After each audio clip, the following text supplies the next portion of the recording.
오늘은 성서주의를 맞이해서 하나님의 말씀이 지식과 지혜의 기초가 된다는 말씀을 함께 나누고자 합니다. 오늘 본문의 말씀 속에 너희는 지켜 행하라. 이것이 모든 민족 앞에서 너희의 지혜요 너희의 지식이라. 그들이 이 모든 규례를 듣고 이르기를 이 큰 나라 사람은 과연 지혜와 지식이 있는 백성이로다 하리라. 오늘 본문의 말씀입니다. 하나님께서 솔로몬 왕에게 내가 무엇을 원하느냐? 내가 원하는 대로 내가 다 줄게. 이렇게 말씀하셨습니다. 그랬더니 솔로몬이 지혜와 지식을 주사 이 백성 앞에서 출입하게 하옵소서. 이렇게 많은 주의 백성을 누가 능히 재판하리이까? 솔로몬이 구한 것은 지혜와 지식이었습니다. 대개 우리들이 솔로몬 그러면 지혜만을 생각하는데 성경에 보면 지혜와 지식 그렇게 말하고 있습니다. 그러므로 내가 내게 지혜와 지식을 주고 부와 재물과 영광도 주리니, 하나님께서 이 솔로몬에게 더 큰 축복을 내려 주신 것입니다. 지혜와 지식 비슷한데 조금 달라요. 어떻게 다른가? 지식은 머리로 아는 겁니다. 머리로 이해하는 것입니다. 그러나 지혜는 아는 것에 근거해서 실제로 사용하는 것, 실제로 문제를 풀어가는 것, 이것이 지혜입니다. 자, 물고기를 잡는 방법 지식입니다.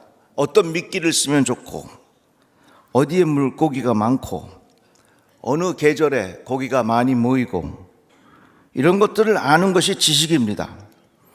그러나 그것을 안다고 해서 그 사람이 고기를 잘 잡는 것은 또 다른 이야기입니다. 지식은 내가 아는 것이지만 지혜는 실제로 고기를 잡을 수 있는 능력, 이것이 바로 지혜입니다. 음식을 하기 위해서는 마켓에 가서 필요한 식자재를 구입해 옵니다. 고기도 사오고 나물도 사오고 양념도 사오고 다 준비했습니다. 그렇게 좋은 재료가 있지만 그 재료를 갖고서도 음식을 만들어내지 못한다면 그건 다른 이야기입니다. 좋은 음식 재료를 준비하는 것이 지식이라면 그 식자재를 가지고 맛있는 음식을 만들어내는 것이 지혜입니다. 그래서 지혜와 지식은 비슷하지만 이렇게 조금 달라요. 솔로몬 왕은 지식과 지혜가 특중한 사람이었습니다. 그의 통치를 설명하자면 지식은 율법, 역사, 백성의 상황, 율법 조항이 이렇고 사건의 배경이 이렇고 이런 것들을 아는 것이 지식입니다. 그렇다면 그것에 의하여 공정하게 판단하는 능력, 어려운 문제를 풀어가는 능력, 그것이 바로 지혜입니다. 이같이 지식과 지혜는 비슷하지만 다릅니다. 지식은 사실, 정보, 진리 등을 알게 되는 것이고 지혜는 그 아는 것을 이용해서 올바르게 사용하는 능력, 그것을 통해서 문제를 풀어가는 것, 이것이 바로 지혜입니다. 사실 우리 주변에 보면 지식이 있는 사람들은 문제 분석을 참 잘합니다. 그러나 주어진 문제를 해결하는 것은 또 다른 문제입니다. 그것은 지식의 문제가 아니라 지혜의 영역입니다. 우리 주변에 똑똑한 사람들 참 많습니다. 그래서 주어진 사회 현실에 대하여 아주 분석을 잘합니다. 지식이 있습니다. 그러나 당신에게 이 문제를 해결해 보시오? 그러면 못합니다. 왜? 지혜가 없기 때문에 그렇습니다. 솔로몬 왕이 재판을 잘해서 유명합니다. 두 여인이 한 아이를 데려와서 서로 자기 아기라고 주장을 하지요. 솔로몬은 둘로 나눠 가지라고 이야기합니다. 여기에 솔로몬은 지혜의 능력이 있었습니다. 그것은 바로 솔로몬의 지혜이었던 것입니다. 그러면 우리는 이 지혜와 지식 다 중요한데 하나만 있어서 안 됩니다. 지식만 있어도 안 되고 지혜만 있어서도 안 됩니다. 지식만 있으면, 지혜가 없으면 그 사람은 교만해집니다. 고린도전서 말씀에 우상의 제물에 대하여는 우리가 다 지식이 있는 줄 아나 지식은 교만하게 하며 사랑은 덕을 세운다, 이렇게 말했어요. 아는 지식만 가지고 있는 것은 사람을 교만하게 만듭니다. 절대로 사람이 아는 것을 통해서, 지식을 통해서 그 인생이 변화되지 않습니다. 많이 배웠다고 해서 그 사람이 좋은 인격을 가졌느냐? 그런 거 아닙니다. 또 다른 차원의 문제입니다. 지식만 가지고서는 문제를 해결할 수가 없습니다. 그런 말 있죠. 구슬이 서말이라도 꿰어야 보배라. 훌륭한 재료와 능력이 있다, 지식이 있다, 이것 잘해도 잘 정리하고 연결하지 아니하면, 그걸 잘 실천하지 아니하면 구슬이 서말이라도 별 의미가 없다고 하는 그런 내용입니다. 그런데 지식이 없고 지혜만 있어, 이런 건 어떤 겁니까? 충성을 하더라도 올바른 것에 충성을 해야 합니다. 열심은 있는데 그 열심이 올바르지 못하면 그 열심은 오히려 해가 됩니다. 악한 사람은 차라리 게으른 게 나아. 악한 사람이 충성스럽고 악한 사람이 열정이 있으면 오히려 피해가 더 큰 거예요. 반드시 우리에게는 올바른 지식이 필요하고 지혜가 필요한 거예요. 지식이 없고 지혜만 있다, 이건 꼭 이런 것 같아요. 음식을 잘해요. 아주 요리를 잘해. 근데 재료가 상하고 그 재료가 좋지를 않아요. 그러면 아무리 음식을 잘해도 그 음식은 맛있을 수가 없어요. 두부 요리를 잘하는데, 두부찌개를 맛있게 끓이는데 그 두부가 상했어. 상한 두부를 가지고 아무리 요리를 잘해도 그 음식이 맛있을 수가 없는 거예요. 지혜를 가지고 음식을 잘 만드는데 가지고 있는 원재료가 상했어. 이게 올바르질 않아. 이게 제대로 된 게 아니야. 그러면 절대로 맛있는 음식을 만들어낼 수가 없는 겁니다. 그래서 지식과 지혜라고 하는 것이 이런 상관관계가 있어요. 호세아서의 말씀에 보면 내 백성이 지식이 없으므로 망하도다. 내가 지식을 버렸으니 나도 너를 버려 내 제사장이 되지 못하게 할 것이요 내가 하나님의 율법을 잊었으니 내 자녀들을 잊어버리리라. 올바른 지식이 없는 지혜는 기초가 없는 건물과도 같아요. 모래 위에 지은 집과 같다, 그 말입니다. 겉으로 보기에는 지혜로워 보이지만 기초가 없기 때문에 무너지기 쉬운 거예요. 사도 바울을 보세요.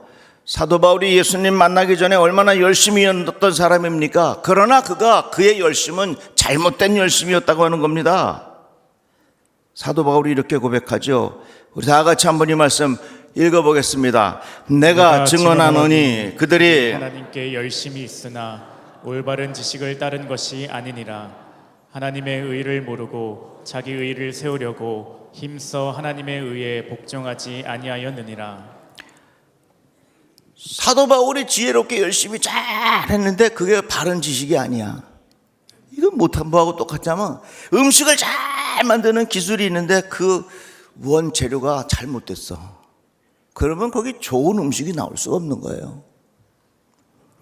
그래서 우리들은 이 세상 살면서 지식과 지혜가 있어야 되는데 이 지식과 지혜가 왜 필요한지 우리들은 분명히 알게 됐어요. 성경은 뭐냐? 우리에게 지식을 가르쳐 주고, 성경은 뭐냐? 지혜롭게 살아가는 방법을 가르쳐 주는 거예요. 잠언 말씀에 보면 여호와를 경외하는 것이 지식의 근본이거늘 미련한 자는 지혜와 훈계를 멸시하느니라.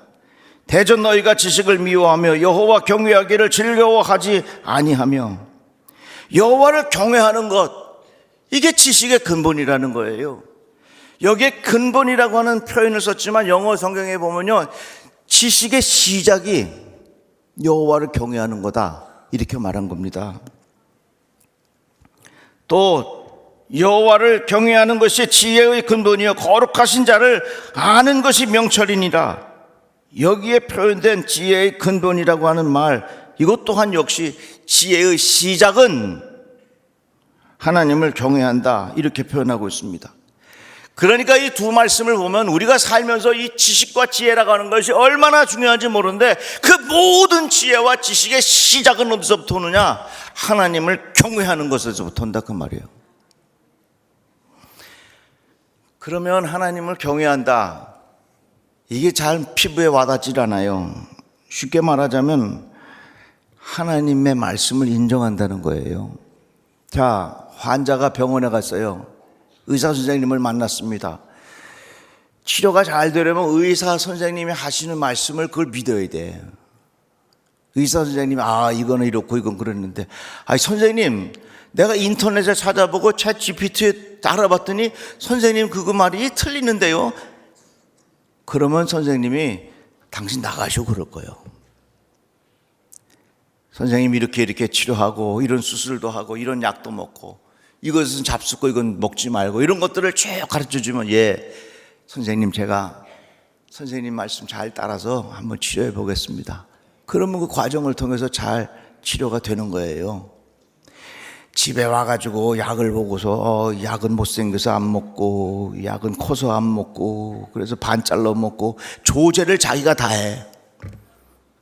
그러면은 그 선생님에게 내가 치료받는다는 것을 포기해야 되는 거예요. 내가 하나님을 경외한다고 하는 말은 뭐냐면 하나님의 하시는 말씀을 내가 인정한다는 얘기예요. 다 같이 아멘. 하나님께서 하시는 말씀을 내가 신뢰한다고 하는 말이에요. 그래서 하나님이 하시는 말씀을 내가 따르고 하나님이 하지 말라는 건 내가 안 하고, 그런 마음의 태도를 가지고 살아가는 것이 경외하는 마음이라, 그 말입니다. 그래서 하나님을 경외한다, 하나님을 인정한다. 하나님을 인정하는 사람은 늘 하나님을 의식하게 되어 있어요. 대표적인 예를 보면 요셉이 애굽 보디발의 집에서 일을 합니다. 그런데 그 집의 부인이 이 요셉을 유혹해요. 그러니까 이 요셉이 그 유혹을 뿌리치면서 내가 어찌 큰 악을 행하여 하나님께 죄를 지으리까, 이렇게 말합니다. 하나님이 지금 나를 지켜보고 계시는데 내가 감히 이 죄를 지어서 하나님 앞에 내가 어떻게 감당하겠습니까? 내가 도저히 그럴 수 없습니다 하면서 요셉이 뛰쳐나가는 거예요. 이게 경외한다는 얘기예요. 경외한다는 말은 그 순간에 하나님이 나를 지켜보고 계신다는 사실을 인정하는 거예요. 인정하니까 그 하나님의 눈길이 나에게 두렵게 느껴져. 이렇게 생각하는 것이 모든 지식과 지혜의 시작이단 말이에요. 여기에 기초가 있다고 하는 말씀이에요. 예레미야서에 보면은 내 악이 너를 징계하였고 내 반역이 너를 책망할 것이라. 그런즉 내 하나님 여호와를 버림과 내 속에 나를 경외함이 없는 것이 악이요 고통인 줄 알라. 주 만군의 여호와의 말씀이니라 그랬어요. 그러니까 여러분, 하나님 인정하고 살아가시기를 바랍니다. 하나님을 인정하는 것이 모든 지식의 시작이야. 하나님을 인정하는 것이 모든 지혜의 시작이에요. 다르게 말하자면 하나님 인정하지 않는 그 위에 쌓여진 모든 학문은 이거 다 모래 위에 지은 집과 같다는 얘기예요. 사랑하는 성도 여러분, 하나님의 말씀을 통해서 이 귀한 진리를 깨닫고 살아가시기를 바랍니다. 바로 왕이 무슨 명령을 내렸느냐? 이제 이 애굽에 태어나는 유대인 남자들은 다 죽여라 그랬어요. 얼마나 무서운 명령입니까? 그러나 산파들이, 아기를 받는 산파들이 하나님을 두려워하여 애굽 왕의 명령을 어기고 남자 아기를 살린지라. 이 산파들은 하나님을 의식했어요. 그래서 하나님의 말씀을 두려워할 줄 알았어요.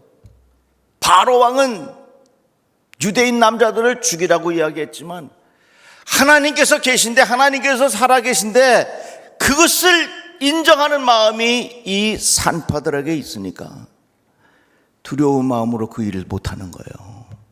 이게 하나님을 경외하는 거예요. 하나님을 인정하고 하나님의 말씀을 의식하고 하나님이 기뻐하시는 일이 무엇일까, 이런 것들을 늘 의식하며 살아가는 마음의 자세가 모든 지식과 지혜의 시작이니라. 그거 바로 성경에서 우리에게 가르쳐 주시는 거예요. 그래서 우리 성도들,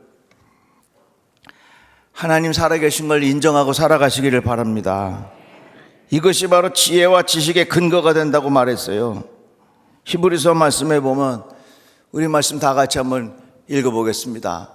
믿음이 없이는 하나님을 기쁘시게 못하나니 하나님께 나아가는 자는 반드시 그가 계신 것과 또한 그가 자기를 찾는 자들에게 상 주시는 이심을 믿어야 할지니라. 또한 사도 바울의 고백을 한번 들어보겠습니다. 나는 8일 만에, 다 같이, 나는 8일 만에 할례를 받고 이스라엘 족속이요 베냐민 지파요 히브리인 중에 히브리인이요 율법으로는 바리새인이요 열심으로는 교회를 박해하고 율법의 의로는 흠이 없는 자라.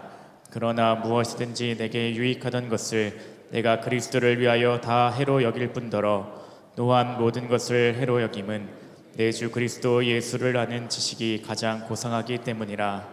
내가 그를 위하여 모든 것을 잃어버리고 배설물로 여김은 그리스도를 얻고 그 안에서 발견되려 함이니 내가 가진 의는 율법에서 난 것이 아니요 오직 그리스도를 믿음으로 말미암은 것이니 곧 믿음으로 하나님께로부터 난 의라. 사도 바울이 부활하신 예수 그리스도를 만난 다음에 깨달은 것이, 내가 예수 그리스도를 아는 지식이 가장 고상한 거다. 그 외에 가지고 있었던 경험들을 다 배설물로 여기고 나로 인하여 예수의 이름이 더욱 존귀하게 여김을 받기를 원하는 마음이 바울에게 있었어요. 여러분, 지식과 지혜의 근본이 어디 있느냐? 하나님 살아계신 곳에 있어요. 다 같이 아멘. 그래서 모든 지식과 학문과 모든 것은 살아계신 하나님 그 기초 위에 세워져야 그것이 제대로 된 겁니다. 그것을 무시하고 하나님 없다 생각하고 그 위에 쌓여진 모든 학문들은 다 이게 모래 위에 지은 집과 같아요. 한참 젊었을 때는 다들 똑똑하고 아는 것도 많고 뭐 외국어도 잘하고 뭐 여러 가지 능력도 있고 기술도 있고 다 그렇지만, 세월이 점점 지나가면서 점점 사람이 늙어가면요, 그 모든 기력과 능력들이 다 사라지기 시작합니다. 세계적인 과학자 뉴턴이 인생 말년에 기억 상실증에 걸렸어요. 그 많던 지식을 거의 다 망각해버렸습니다. 그 답답했던 제자들이 물었어요. 선생님, 이제 선생님이 알고 계신 게 뭐가 있습니까? 그 유명한 과학자가. 그랬더니 뉴턴이 대답하기를, 내가 아는 것은 두 가지야. 하나는 내가 죄인이라고 하는 것을 알고, 또 하나는 구원자 예수 그리스도께서 이 땅에 오셔서 나를 구원해 주셨다고 하는 사실, 이것을 내가 알아. 이것 외에 나에게 또 다른 지식이 뭐가 필요하겠소? 그 이야기를 들은 제자들이 머리를 숙였다고 하는 그런 이야기입니다. 오늘날 수많은 이야기들이 많아요. 수많은 이론들이 많습니다. 세상에는 수많은 지식들이 참 많아요. 그러나 우리들이 분명히 기억하고 생각해야 할 것은, 이 모든 지식과 지혜의 시작이 어디 있느냐? 하나님을 경외하는 것에서부터 있다. 하나님 살아계신 것을 인정해라. 하나님을 의식하면서 살아라. 이것이 지식이요, 이것이 지혜인 것을 너희들을 깨닫고 살아가는 것이 인간들이 가야 할 길이다.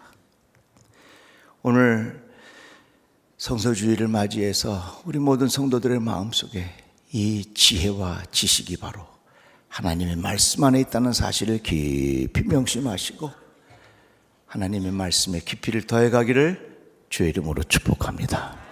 기도합시다. 하나님 감사합니다. 주의 말씀을 들었습니다. 하나님 말씀 가볍게 여기지 않게 하여 주시고 하나님의 말씀을 깊이 묵상하며 살아가는 지혜로운 자가 되게 하여 주시옵소서. 예수님의 이름으로 기도드리옵나이다. 아멘. 주여 지난 밤 내 꿈에 배었으니 그 꿈 이루어 주옵소서. 밤과 아침에 계시로 보여주사 항상 은혜를 주옵소서. 나의 놀라운 꿈 정녕